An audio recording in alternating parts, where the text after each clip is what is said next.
Welcome to the only daily podcast focusing on compliance news of the day. Each morning, start your day with a cup of coffee and Tom Fox, the voice of compliance, to hear about 4 of the top compliance, corruption, or leadership stories you will need to start your day. The Daily Compliance News is a production of the Compliance Podcast Network. First, a word from this month's sponsor, Ethico. In the delicate arena of compliance, every conversation matters.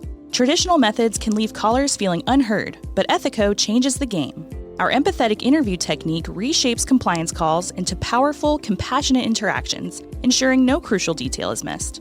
It's about creating a conversation that matters, that resonates, that makes a difference. Be the change in your compliance approach. See the transformation for yourself at ethico.com/CPN. Book a demo, try our free ROI calculator, and explore the white paper by Tom Fox, The ROI of Compliance. The Daily Compliance News for June 10, 2024, the Never Break Up Via Text edition. And we begin with that story about a gentleman, Joshua Wright, a well-paid law professor and antitrust consultant for Google, Qualcomm, and Facebook, a well-respected antitrust lawyer, and a married gentleman with a wife, 3 children, and 3 mistresses. In a somewhat inane move, Wright dumped one of the mistresses via text. So you can begin to see what kind of person he is, but it turns out during his tenure at George Mason University, he's alleged to have had affairs with numerous students while he was their professor. Some alleging that they felt pressure to have sex with him so as not to damage their professional careers. He's lost his professorship and multiple consulting gigs because of these allegations, which he denies. And that story came to us from the Wall Street Journal, Brody Mullins reporting.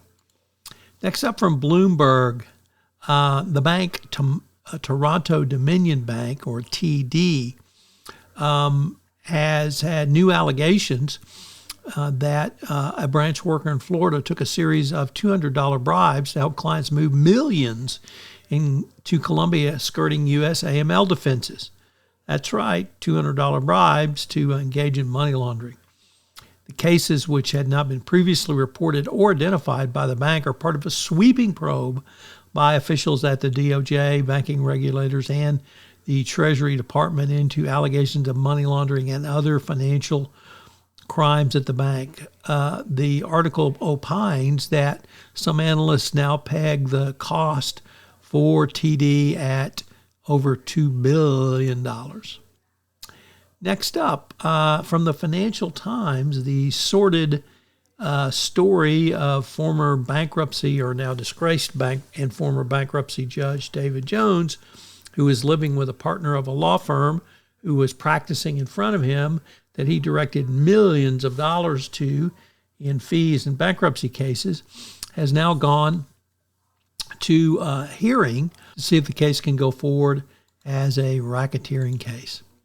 And the final story comes to us from ABC Channel 7 News, which reports that Jose Uribe, former confidant of Senator Robert Menendez, has taken the stand and has already identified several bribes that he paid to Menendez to garner Menendez's cooperation in various legislative efforts while Menendez was a U.S. Senator.